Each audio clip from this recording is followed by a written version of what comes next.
Dream Wings.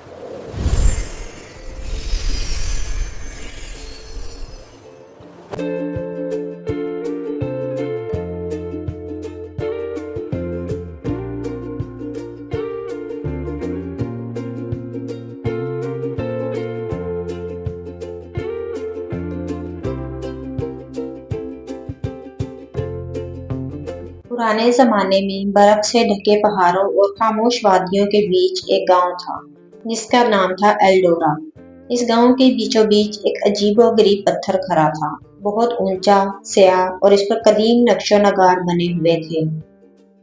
लोग इसे फेरी of stone कहते थे। लोग कहते थे कि इस पत्थर में एक परी कैद है, लेकिन कोई नहीं जानता था कि वो परी कौन है और क्यों कैद है। सालों पहले एक शहजादी एलिया अचानक गायब हो गई थी। वो दिल की नहायत नरम और बहादुर थी। एक रात वो जंगल में गई और फिर कभी वापस ना आई। कुछ लोग कहते थे इसे किसी जादूगर ने अगवा कर लिया है। कुछ कहते थे वो खुद ही किसी राज के पीछे गई थी।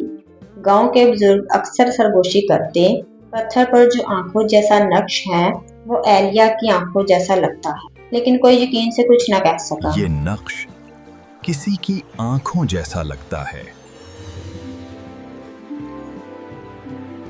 गांव में एक नौजवान लड़का रहता था, आर्यन। इसकी दादी अक्सर एक कहानी सुनाती थी। एक वक्त था जब इंसान और परियां एक दूसरे पर यकीन करते थे, लेकिन एक इंसान ने परियों की मलका से वादा तोड़ा और सजा में एक परी को पत्थर में कैद कर दिया गया। जब तक कोई सच्चा दिल वाला इस वादे को पूरा ना करे, वो आजाद नहीं हो सकती। आर्यन हर बार ये सुनकर सोचता, क्या वाकई कोई परी इस पत्थर में है? तीसरी कहानी। गांव के पीछे एक जंगल था जहां शाम के बाद कोई नहीं जाता था। कहते थे वहां एक साया रहता है, एक ऐसा वजूद जो इस पत्थर की हिफाजत करता है। जो भी ज्यादा करीब जाता वो खौफ में वापस आ जाता। लेकिन एक रात आर्यन ने फैसला कर लिया। सस्पेंस। चांद आधा था और हवा में अजीब सी सरगोशियां थी। आर्यन पत्थर के सामने खड़ा था। अचानक पत्थर पर बने नक्श हल्के हल्के चमकने लगे। आर्यन ने कांपती आवाज में पूछा, कौन है? एक नरम मगर गहरी आवाज आई, वही जो वादे का इंतजार कर रही है। आर्यन के दिल की धड़कन तेज हो गई। पत्थर की सतह पर एक चेहरा उभरा, खूबसूरत, उदास मगर ताकतवर। मैं एलिया हूँ, परी नहीं, इंसान भी नहीं। मैं दोनों दुनियाओं के बीच कैद हूँ। आर्यन के जहन में सब कहानियां एक साथ गूंज उठी। एलिया ने बताया कि वो असल में परियों की मलका की बेटी थी, मगर इसने एक इंसान से मोहब्बत की थी। इस मोहब्बत को धोखा समझा गया और इसे पत्थर में कैद कर दिया गया ताकि दोनों दुनियाओं के बीच दीवार कायम रहे। लेकिन असल राज कुछ और था। जिस इंसान पर इल्जाम था वो बेकसूर था। इसने वादा नहीं तोड़ा था, वादा तो किसी और ने तोड़ा, मलका के अपने मुशीर ने। वो दोनों दुनियाओं को अलग रखना चाहता था। आर्यन हैरान रह गया। अचानक सायादार जंगल से वही साया नमूदार हुआ, लेकिन वो कोई खौफनाक अफरीयत नहीं था, वो एक बुरा शख्स था। मैं इस सच का गवाह हूँ, इसने कहा।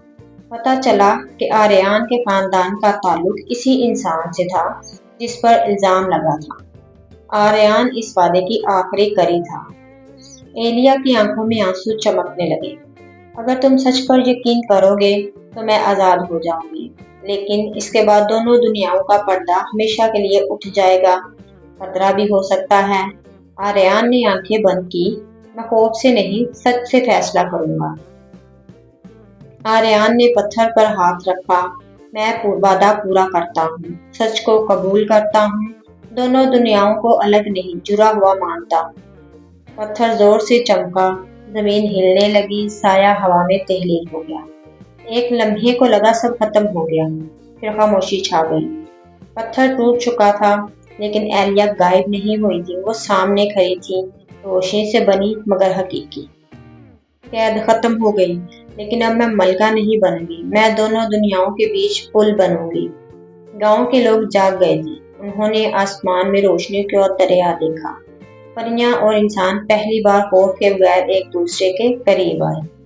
ایلیا نے آریان کی طرف دیکھا۔ تم نے مجھے آزاد نہیں کیا، تم نے دنیا کو آزاد کیا ہے۔ وقت گزرا اور ایلڈورا گاؤں کہانیوں کا نہیں، حقیقت کا مرکز بن گیا۔ جنگل اب خوفناک نہیں رہا، پتھر کی جگہ اب ایک روشن باغ بن گیا۔ یہاں بچے کھیلتے اور پریاں ان کے خوابوں میں رنگ بھرتی، اور لوگ جب بھی اس جگہ سے گزرتے آہستہ سے کہتے، یہ وہ جگہ ہے جہاں فیری اور سٹون نے ہمیں سکھایا، سچ، محبت اور ہمت سب سے بڑا جادو ہے۔